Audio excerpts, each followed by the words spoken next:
everybody, welcome back. How are you all today? I have been on holiday. I went to Sicily for 10 very blissful days. It was so nice. Read loads, I've got loads of books to talk about. And I'm back in a stiflingly hot London. But it is meant to cool down next week, which I'm really looking forward to because it's a lot. It's really hard to sleep when it's this hot here. But anyway, I made it back from Italy in one piece. My luggage did not. My suitcase is still there, which has never happened to me before. In all these years of flying and traveling quite a lot, I've never had a suitcase not arrive. So I had to like get some underwear and like boring stuff, you know, like a toothbrush. And in doing so, then went on Massimo Dutti, and that just sort of went from buying some knickers from Marks and Spencer's to letting myself buy things that I wanted. But alas, I did it, and I thought I would open it up on camera. I ordered quite a few things because I don't want to wish summer away. I just thought it was going to be more satisfying than that. There we go. I don't want to wish summer away. However, I am ready to wear a pair of jeans and a jacket. And I know I'll regret saying that because then winter feels like it goes on forever and ever and ever. But I'm just bored of my summer clothes. And most of my summer clothes are now still in a suitcase in Italy. So I love Massimo Dutti. I think it's their styling. They do it so well. There's so many bits that I end up seeing that I want. I'm going to start with shoes. I bought 3 items of clothing and 2 pairs of shoes. But we're going to start with the shoes because it's easier to show you. So, here is the first box.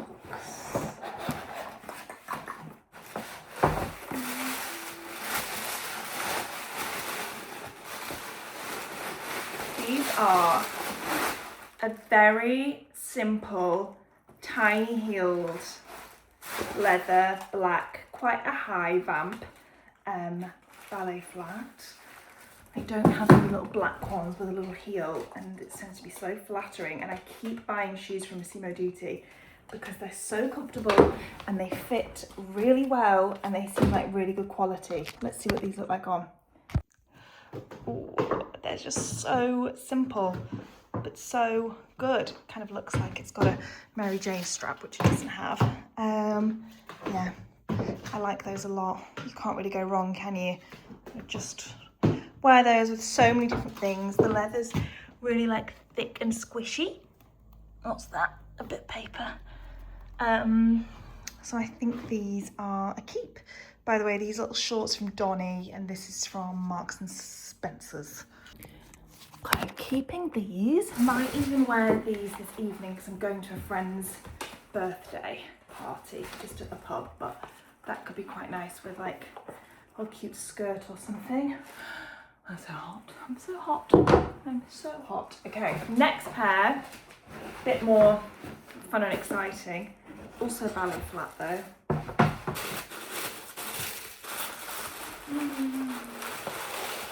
They're green. They're green. Ooh, not sure about the shape. Let's see what they look like on. Oh, I love the colour. I want to wear these with my just quite large now collection of navy trousers, and just, I mean, you can wear them with any sort of top. Even like navy trousers, navy jumper, some tortoiseshell sunglasses, brown bag, green shoes. Oh, I think I really like them. I mean, especially good colour with a tan, and I am quite tanned at the moment. But I think I'm going to try them on with a few different things. Sometimes what I do, especially with shoes, is I just leave them by my mirror and try them on every day with whatever I'm going out to wear to see how they just fit without styling things specifically around them. Like the black ballet pump, I don't need to do that for because I know how much I could wear that with, but with something like this, just to see actually like how many days within over a few days it actually would work. But I do like them. It's a really nice shade of green.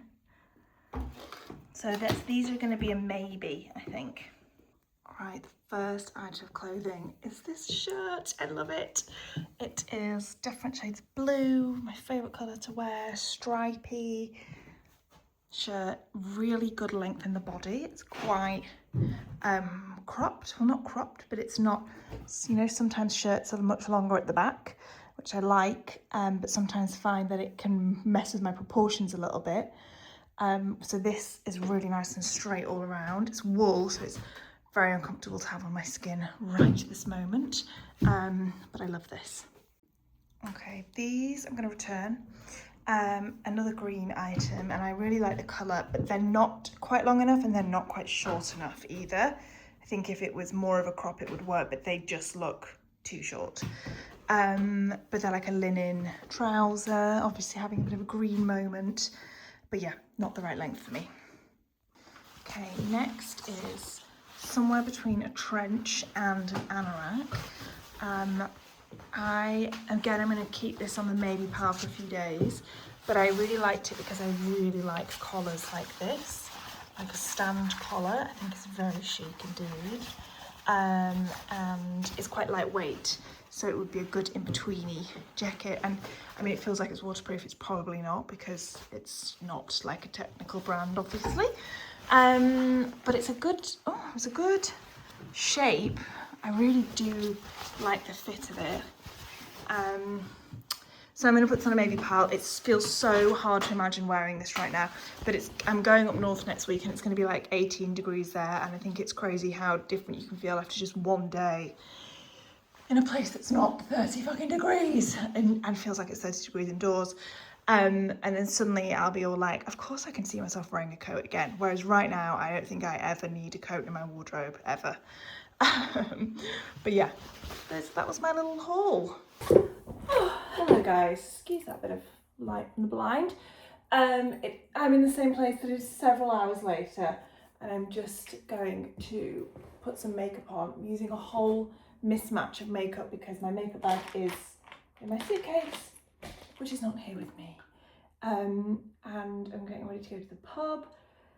I have made some decisions. I'm going to return the green trousers, that was already decided. I think I'm going to return the coat because I was thinking if I keep it, I'll definitely get wear out of it because it is sort of would fit really effortlessly into my wardrobe. But if I sent it back, I don't think I'd ever miss it.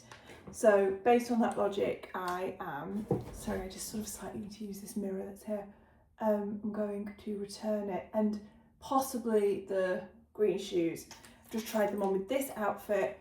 And I'll show you, see what we think. But yeah, I'm just wearing some Donni trousers and my very old beloved Arquette black sleeveless top. And because I'm using all sorts of old makeup, this is the Dior Forever Skin Correct Concealer, which is so nice consistency wise, but it's fragranced, which I don't love. Then I'm going to use the Reffy Deep Brown Brow Tint. I've had one of those days, like I feel so insular and like I haven't seen anyone today, I haven't left the house. I've actually been doing painting by numbers downstairs, so very important work. I've had so much I could be getting on with and I haven't done it. I did just manage to finish my book, which was May We Feed the King? May You Feed the King? Someone's feeding the king. What's that sound? I think it's someone outside. By Rebecca Perry, which was longlisted for the Booker, which I didn't like actually, but I will talk about that when I talk about books. This is another one of the Victoria Beckham colour washes that I love. This is in the shade Vintage Rose. So yeah, I did manage to finish that, but I really was struggling to concentrate on reading and feel very insular and don't really feel like going out at all and being social, but also know that I'll feel better for it if I do. So one of those days, and I've got loads I could have done, I've done none of it, and just, yes. Westman Atelier Light Up Highlighter Stick. I really like this highlighter actually, I must keep coming back to this one. And yeah, I'm going to get out, the trades are all messed up I think, but hopefully I will manage to, oh, this is a really pink Flush Balm, Le Bonbon. This is that old style ones are smaller. Ooh, that was actually a bit too pink, that one. Oh no, oh, this is why the Merit product's so good, because it just all blends in such a natural way that even if initially you're like, oh, ends up looking really nice. Anyway, I am going to get the train. The trains are all messed up today. I'm going to Kennington, which is, where the hell is even Kennington? Like London Bridge way, I think. So yes, funny day, but I'm sure getting out will help a little bit. But I just have that sort of lingering frustration at myself that I could have done more with the day than I have. Let's a better look at this makeup. Very simple, but very glowy. Also because I'm quite sweaty. And this is my painting by numbers I've been doing. I think Mum got me it for Christmas. It's actually quite complex, but very, very soothing. And I've been doing that while watching stuff on my laptop. And now I'm going to go with wet hair. It'll dry in a breath because it's 1,000 million degrees. And this is what I'm wearing. So I'm going to go and hopefully get the train. Good morning, guys. Excuse crazy hair. It's Monday morning. I'm looking for where I left my cup of tea. I left it by the bath, of course. It's Monday morning. I slept so badly. I was actually meant, it's so hot. I was actually meant to be at the gym at 7 and cancelled it. I cancelled it at 4:30 a.m. because I would have had to get up at 6:30, and you know, I was lying awake. Like, if I have to wake up in 2 hours and start exercising, no chance. But the good thing is, I very, very, very rarely, touch wood, have sleeps like this anymore. Use the merit uniform. I've become a good sleeper recently. I've been consistent for a good few months, and that is a rare night for me now, whereas I used to have nights like that a lot. So yeah, I feel a bit this morning, but I'm getting ready to go for a meeting with my agents, planning all things Buffy's. We're going to do like a dream list of brands we'd want to work with, planning some more big events, and just like strategy basically in terms of sponsorship and how it can run as a business basically, so that I can do more with it and then spend more on the events as well. My luggage isn't here. That's what I was worrying about in the night. It's still in Italy and it's fine. I keep telling myself it's fine. It probably still will come back, but if it doesn't, it's also fine. Everything, I've got travel insurance. I'm obviously in a really fortunate position where I get sent a lot of stuff. So like I've got duplicates of makeup and things here that I can use, but there's certain items of clothing that I wouldn't be able to get again, like dresses that I love, shoes that I love that aren't available anymore, that I'm like, please, I really, really, really want it to get back. I really want it to get back. So I'm doing like a mismatch of makeup because actually, do you know what? I'm gonna go find the thing I really want to use. Yes, I thought I had another one in the drawer. Merit Minimalist in chiffon. This is my favourite. This is the thing, one of the things I've been missing most. I've been really missing the Westman Atelier sun drops that I've grown to really like, and I don't have more of those. But yeah, I'm going into this meeting and then back home. I've got a couple of calls this evening, and then just work. Okay, that's that blended in. This brush is from Dior. A bit more down my nose, I think it's just so good. A bit more there. Okay, I'm going to do my brows with the Reffy Deep Brown Brow Tint. I'm going to return all the Massimo Dutti stuff except the shirt, because I kept trying the shoes on and just, they're not quite right. You know, sometimes when you do like a little impulse shop, online shop, which is what that was, and it can feel really quite exciting actually to get some nice bits. Sometimes I find really good bits and my impulsive decisions serve me very well. Other times I'm like, do you know what? If I decide I want a new pair of shoes, I'd rather think about it for a little while and go and get a pair that I have been thinking about or coveting for a little bit longer. So they're going to go back, I've decided. And the coat I really liked, which I thought, do you know what? I won't miss it. Like, if I kept it, I'm sure I'd wear it. But if I don't keep it, I don't think I'll be like, oh, I should have kept that coat. So it's going. Victoria Beckham colour wash in Vintage Rose. So I need to sort that return out today as well. odd jobs like that, which I should have done this weekend, but I was so unproductive this weekend. I couldn't get myself going. I couldn't read. I'm trying to start the book club book, which is The Dispossessed by Ursula Le Guin. Also been trying to read some more of the Brief Encounters books because I'm doing an event in Edinburgh this weekend. Do you know one thing I do need to get? Sorry about that, guys. There are 3 different cats that come into my house, all with varying degrees of boldness in terms of how far they'll come into the house, and that is the boldest one, and I haven't seen her in ages. I actually thought she moved house, but the doors are open basically, the kitchen doors are open, and I didn't hear her come into the house until she just walked into the bathroom and meowed at me because she wanted some fuss, and I think she's gone again now. Yes, I think she's gone back out. Oh my gosh, that scared the daylights out of me. That was woken me up. I forgot what I was saying, but one thing I will say is I need to get an eyelash curler because I don't have one of those and I'm missing that. And I'm going to go now and brush my hair, make a coffee, see if that little cat's still downstairs. Oh, she's here. This is what she does. Alright, darling. Bye, darling. Bye, sweetie. I am terrified of line bikes, but really want to get into them because they're so convenient. Look at him go. Been shooting today. We shot something for Mango and something for a coffee machine which I got sent from a brand called Fellows, and it's so good. It's so fancy. So we shot that at home. We've just been out doing the next bits, and I've got therapy this afternoon. I've got a couple of calls, so I'm going to go home and do that. Very nice for today, and I went to the gym this morning. I actually think I might be perfect today.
Some time up north, as you saw, which was so lovely and quite cold in a way that was incredibly welcome.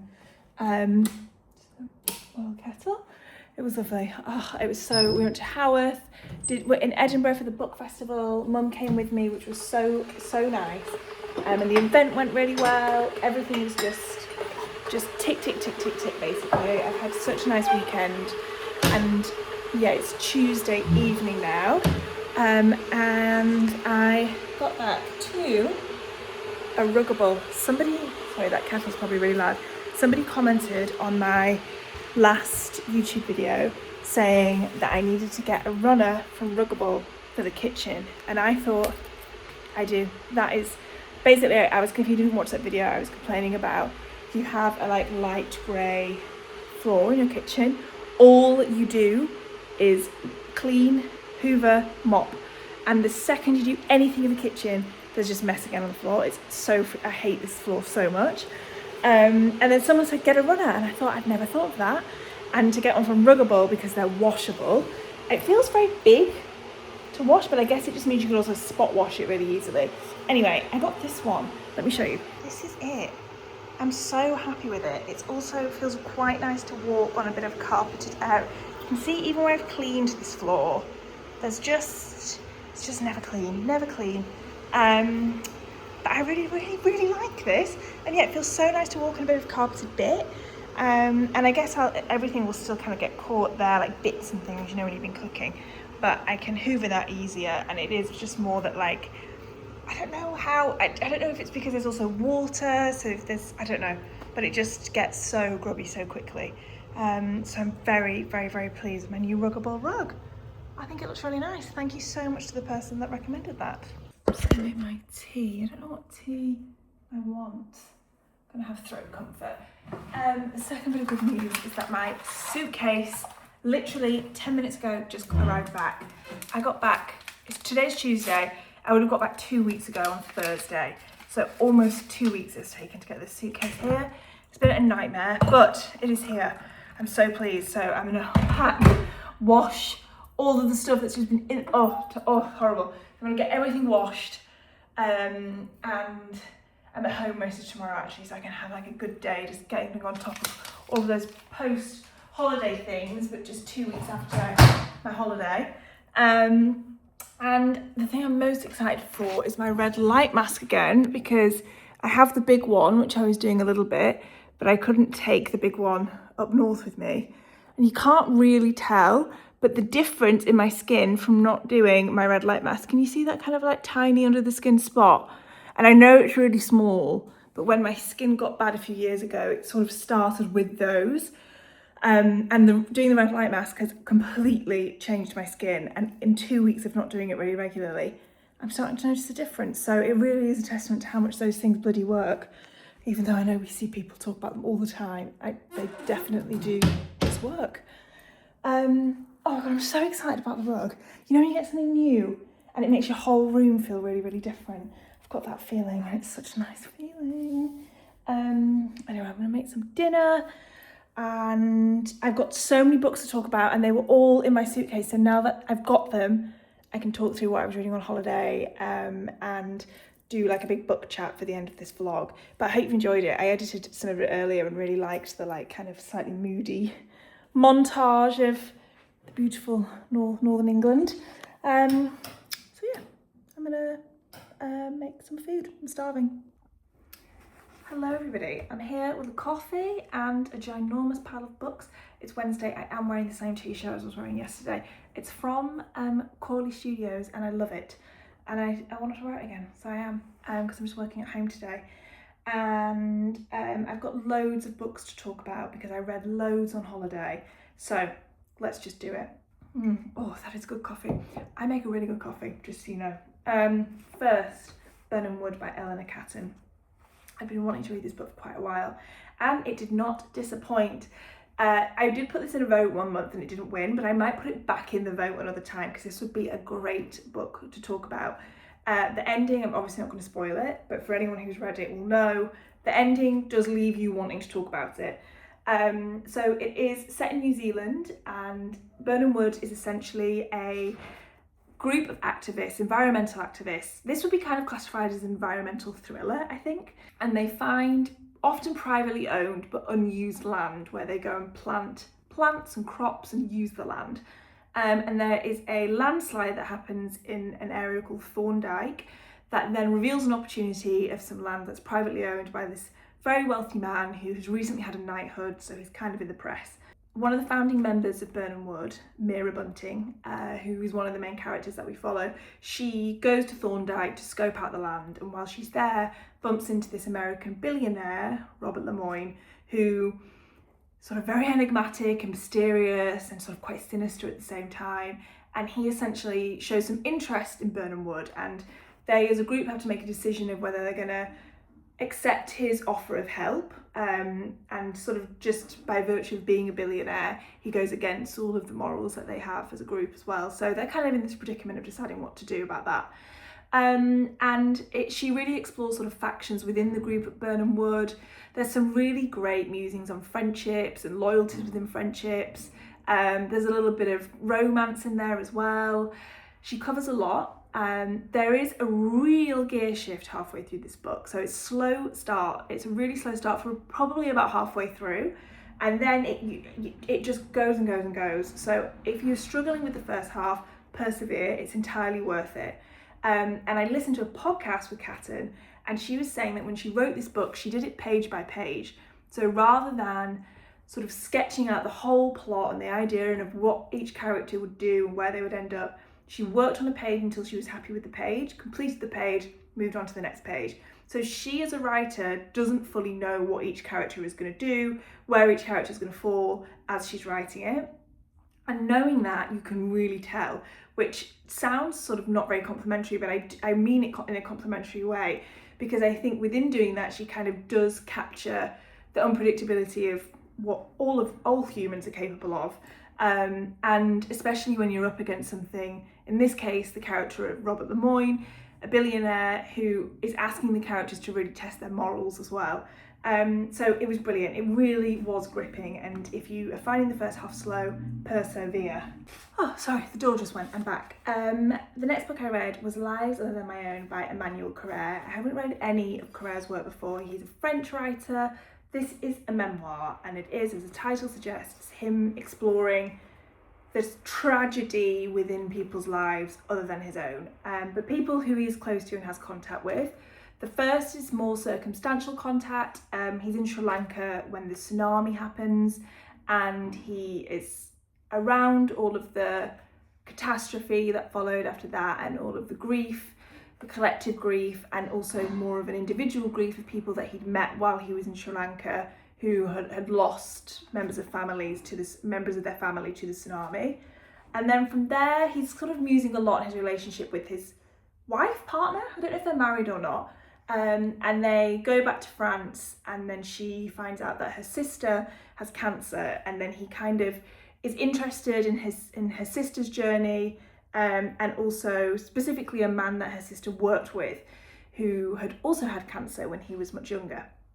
And he's interviewing this man in particular. A lot of it is their conversation, and there is just lots of musing on what it means to understand your own mortality, essentially, and with something sort of a big environmental catastrophe like the tsunami, and then the much closer to home personal catastrophes of cancer and understanding your mortality in that sense, and also the aftermath of these moments and how do you live with them. It was very, very, very moving. It made me cry towards the end, and I would tread lightly around it if you have any personal experience with a cancer diagnosis or people close to you, which I know affects lots of people, because I did find it very emotional to read at points. But in saying that, he really did capture something really quite special in this book. And it's immensely readable, despite being very heavy and the topic being quite difficult. So overall, I do really recommend it. I'm really glad I read it, but I would maybe proceed with some caution if any of the topics within that feel a little too close to home. From there, I read something which was much more of a romp, which is the second in the Cazalet Chronicles by Elizabeth Jane Howard. I read the first one last month, the month before last, which was called The Light Years. The second is called Marking Time. I believe there's 6 in the series. I've ordered the next 2 because I am in this. I love it so much. So we follow the Cazalet family, who are a British family who live sort of scattered around London, but they're all congregating in Home Place, which is the big family home in, I think it's in Sussex, somewhere in the countryside. And there's loads of them. You get a family tree at the beginning because there's so many of them. So there's sort of the patriarch of the family, which is William Cazalet, and then their 4 children have we got here, and then their children. So there's loads of cousins. The first book is set before the Second World War. This book is set in the first few years of the Second World War. She's just incredible. She captures children in particular so well. The dialogue between the children is so enjoyable. And in this book, they're obviously starting to understand what is going on a global scale as well. Obviously, you're living with adults who have lived through the First World War. Some of the family members were veterans in the First World War and then are now being called up again in the Second World War. So there's lots of trauma carrying forward into that. Being carried forward from the First World War into the Second World War. And it's brilliant. She really knows her characters, despite there being so many of them. And in turn, you really get to know them as well. Initially, it's overwhelming because there's so many. And she makes some of the scenes really quite busy in the way that it would feel if you were living in a house with this many family members. But it feels really nice and warm and nostalgic. And even though it is set along the backdrop of war, she really is honing in on what day-to-day life was. And how day-to-day life continued as best as everybody could, despite the fact that the war was going on. And it's just totally charming. I love them so much. I am so thrilled there's so many more in this series. I want to start the next one next week because they're just so enjoyable to read. And yeah, I think she just has a complete idea of who all of her characters are and what it would mean to be a member of this family, and in turn you really get to feel like you're a member of this family as well. So I'm enjoying these so much. Next is Gaining Ground. I'm going to put this in the vote for the next book club book because I think it would be a really good one to discuss. It was originally released in the 1980s, but it's recently been reissued by Faber. So I keep seeing this in bookshops. You might be recognising it, or if not, I'm sure it's going to come to your attention soon. It's definitely having a bit of a moment, but it's not a new book. And it is about a woman called Abra who is living in Canada with her family, husband and 2 children, a loving husband, 2 healthy children. They're relatively wealthy, living in a nice big house, very comfortable, seemingly idyllic life. And Abra decides to leave, and she decides to buy a cabin in the wilderness and live an incredibly isolated life there and live off the land. And the book opens with her daughter appearing at her door. She doesn't tell her family where she's gone. Her daughter appearing at her door 9 years later, 8 or 9 years later, after she had left them. And through their conversation and reconnection, we also get to go back in time and follow Abra through the decision making that went into her leaving.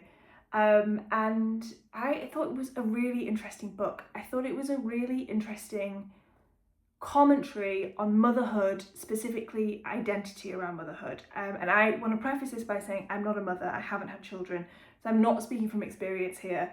But what I do feel like I see a lot of is the idea of what it takes to have it all as a woman in particular. And I know from friends the feeling of loss of identity that you go through when you have children, and the amount of self-sacrifice that is required in order to live this idyllic life, and particularly in relation to women becoming mothers. And this is kind of taking that to what as society would seem as an extreme. I feel like I've read so many books which are about a woman where her husband has left and she is left with the children. I don't think I've read any book about a woman choosing to leave her family. I think it's still seen as so much more scandalous than a man choosing to leave his family. And I definitely feel like I've read a lot more books where that would be part of the storyline. So yeah, this felt like a really interesting way of flipping that on its head of what that means for a woman to want to rediscover her identity and the lengths she's willing to go to do it. And actually at points how difficult it was to read. I really was sort of shocked in the scenes when she was deciding to leave. And then it's followed on with the chapters where she's in the wilderness, which are so peaceful, and there's so much kind of physicality to it. She gets really strong and really muscly because she's working on the land and everything's so labour intensive. And there's lots of beautiful scenes that really focus on the changing of the seasons and how she lives in accordance to the seasons and what her body can offer her throughout the year. So it really feels like not just kind of a woman coming back to herself as an individual, but a person coming back to a very baseline existence of what it means to be a person and living entirely through the rhythm of the seasons and the rhythm of our bodies or our cycles or whatever, and what that would look like. And I guess an autonomy taken to the nth degree. So it was really easy to read. I flew through it. I really was compelled to keep finding out what would happen to Abra. And I think it would be a great one to talk about, like I said, so I really recommend this one. Next was The Fishermen by Chigoze Obioma. I just noticed it has a quote from Eleanor Catton on the front as well, which says, "Mystic and magnificent debut." This was a really dark and harrowing book. It's set in Nigeria, in a small town, unnamed town, and it's in the 1990s, so the backdrop of it is a military dictatorship at the time under the rule of Sani Abacha, and this is definitely a political novel. Obioma is making loads of sort of links between the politics at the time and what's going on with the characters. The characters are 4 boys, brothers. Really, really enjoyed reading their relationship with one another. It kind of had that very sibling feeling of different factions, pairs forming and breaking off, and then another pair.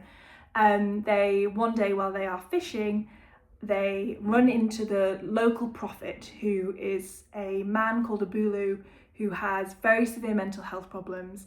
And he is known to prophesy to people in the town. No one really wants to hear or talk to him. No one wants to hear what he has to say. And he offers the boys, unwillingly, a prophecy. And this happens quite early on in the novel, so then they're living with this hanging over them. And it sort of follows that and follows their behaviour once they know the prophecy, which they ultimately believe in.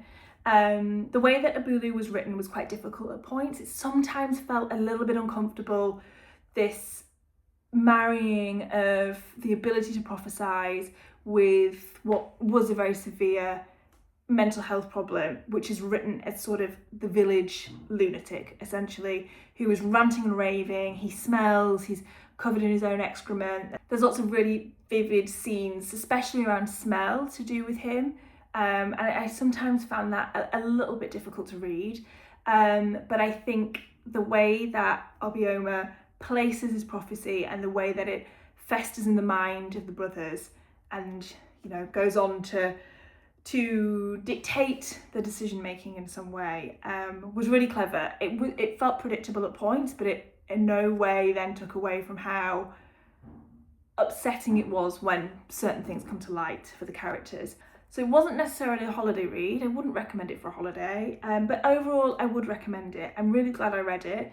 I found it really readable again, like I said about the last book, despite it being quite heavy content, and it's really well paced as well, and you do kind of feel invested in knowing if the prophecy is going to come true. He really gives you space to care enough about the 4 boys enough as well to really be invested in what their journey is with one another and also individually.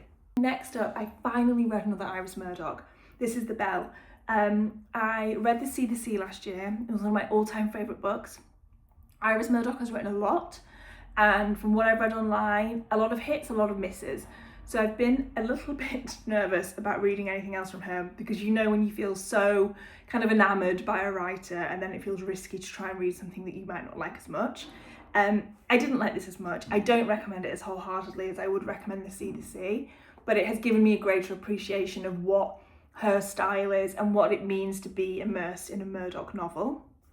The predominant thing that they are is incredibly middle class, so there's kind of narrow in that sense, but she has a real like comic eye for things. She makes these moments really quite funny, actually. Parts of it made me laugh out loud. The same with The Sea, and she has a way of building everything up to this point, and everything, you know, not loads of things will be happening, and then she brings everything together in this scene that literally you just feel like you're as a reader kind of like looking around like this, and something's going on over there, and everyone's moving really quickly, and the dialogue is snippy and it's witty.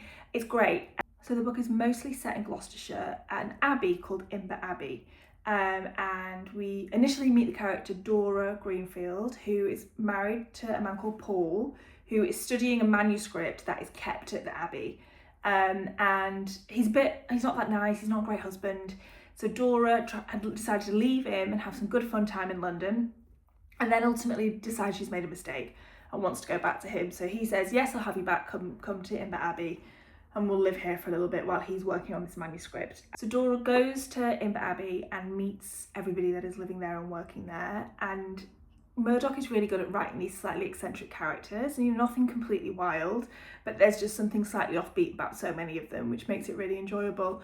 And within Imber Abbey, there is a community of enclosed nuns who you don't really see. They could literally live enclosed within the abbey. They don't have access to everybody else, apart from every now and then they meet to discuss certain issues within the abbey.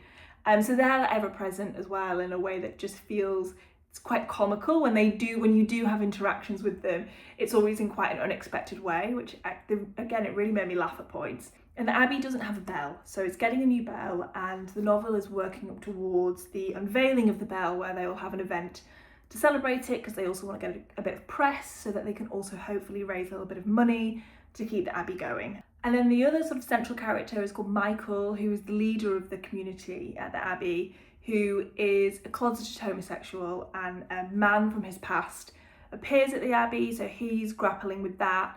And I think that's kind of it. There is a plot in the way that it drives towards this moment, and then when you get to that moment, there is so much happening. But before that, there isn't that much happening, and a lot of the joy, the way that I found the sea as well, of the way that Murdoch writes, is that she just has such a sharp precision of how people interact with one another. The dialogue is great, and so it really keeps it very enjoyable, even though not very much is happening. So I recommend, but I still recommend the sea the most. We are getting there. I've got 3 more books to talk about. This is A Passage North by Anuk Arudpragam. This is set in Sri Lanka just after the Civil War, and you follow Krishan, who receives news that his grandmother's caretaker has passed away, and he decides to take a journey to northern Sri Lanka to attend her funeral, so hence the title, Passage North. And while he's taking this journey, he's also reflecting on an old relationship that has ended and was very intense and was sort of his greatest experience of love, while also reflecting on Sri Lanka, the current state of Sri Lanka, the history of Sri Lanka. It's incredibly introspective. I really enjoyed it. You really take your time with it. It forces you to take your time with it in a way that feels very much like you're kind of on that journey with him, and that, you know how you do sit on a train and think your most introspective thoughts sometimes. And a lot of the scenes of which he's reflecting on, there was one in particular that was about the way that his grandmother would pack before a visit to London.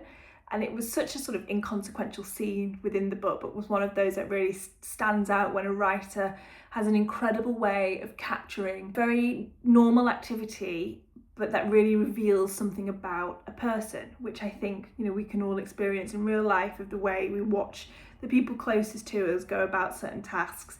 And there was something, that scene just stood out to me so much, of like, oh, that is how you witness other people, and especially the people that you know the most, and their little routines and their way about things. And there was just something so incredibly human about those observations.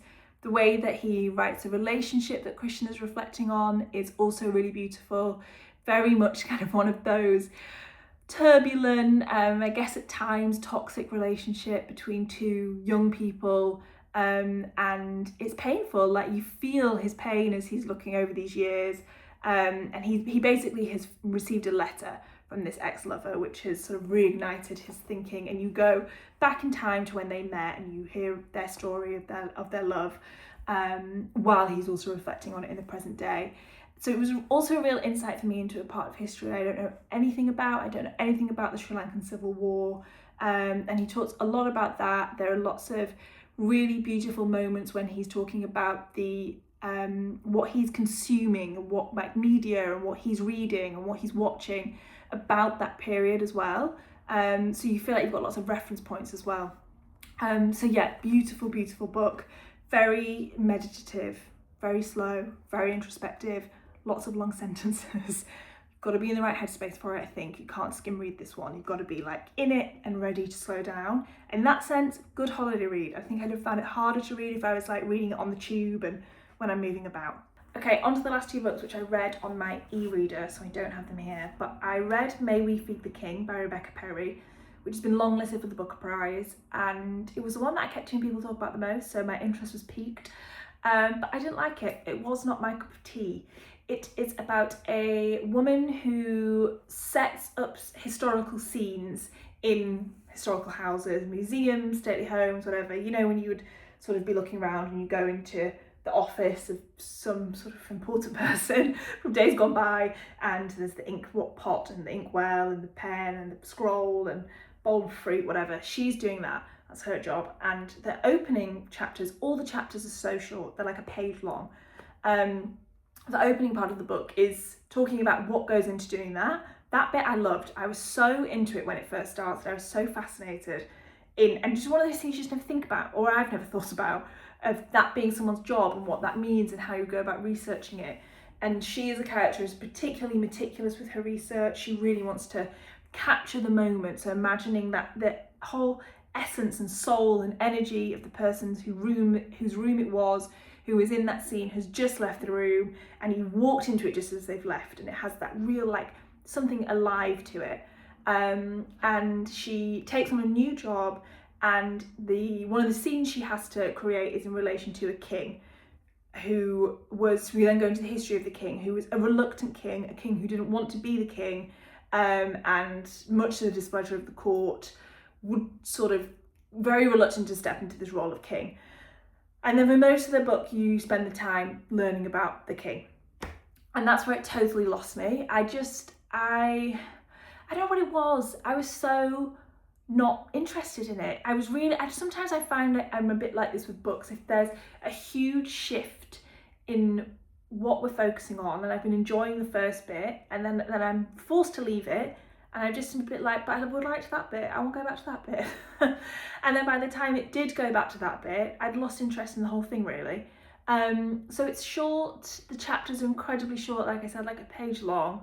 And I loved the opening so much, and I don't know if that was then partly the disappointment that I was so into it initially and was racing through it, and then just found it so repetitive, the bit where she's talking about the king in particular, really repetitive, and for such a short book, somehow overly long.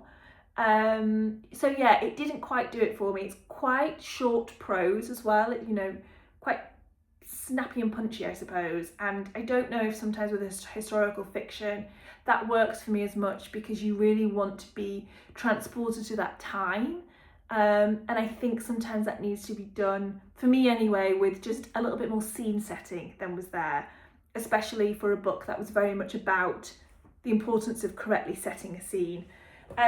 So yeah, it wasn't for me, but I'm reading some really, really good reviews about it, and it seems to be one that on the long list is really popular for people. So have a look online, read some reviews, see what you think, whether it might resonate with you or not.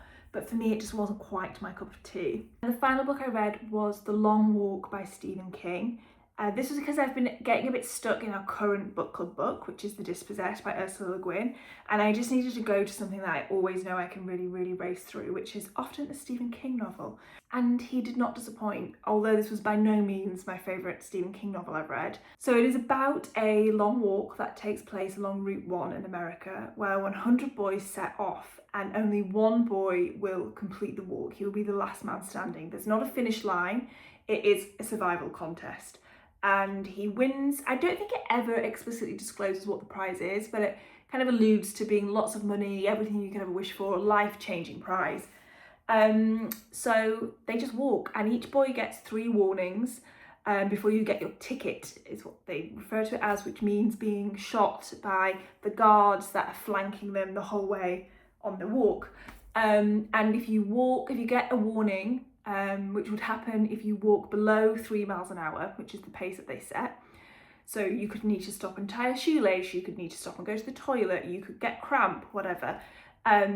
If that happens 3 times, then you're shot. But if you get 1 and then you walk for half an hour, I think it is half an hour, an hour, I think it's 30 minutes, without getting another warning, then your kind of record gets scratched clean, as it were. Stephen King is just so good at setting up a premise that you then want to care about. The book is nothing except this walk, so it's really simple. But as soon as I started reading it, I thought, I need to know who the last boy is going to be walking, who is going to win the long walk.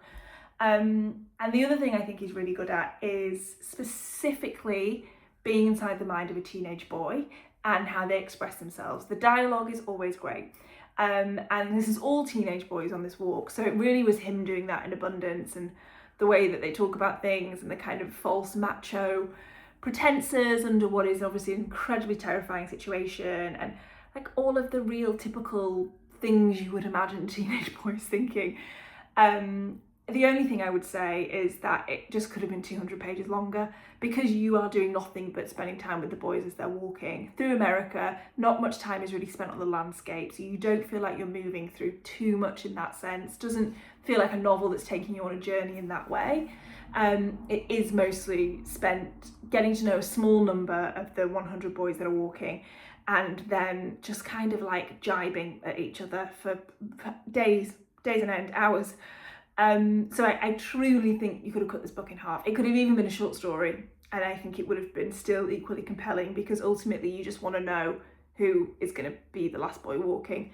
The ending was predictable. It really, for the whole time I was reading it, I had a feeling who I thought it was going to be, and thought, is he going to do this? Is he going to take this exactly where I think he is? And he did. So it was a bit disappointing in that sense. And not that any Stephen King novels I find that unpredictable. They're stories. He tells stories really well. There's something very reassuring in the predictability of them, I think. And he often goes along a nice linear narrative, which is really bolstered by great dialogue, especially just like the American dialogue, the teenage American dialogue in particular. I think he does so well. There's a lot of that in novels like It. But yeah, by no means the best one. I think if you're interested, I would honestly maybe just say go and read the synopsis online if you want to know what happens, and spend your time in some different Stephen King novels, because of course there are so many to pick from. I think there's a film of it as well, but I don't know who's in it or if it's any good. So yeah, that has been my recent reading. It's been a lot of books, and I'm on a really nice little reading streak at the moment, which feels lovely. So I'm going to leave this one here, because I'm sure by now it's probably over an hour long. So if you are still here, thank you. And I'll see you in the next one.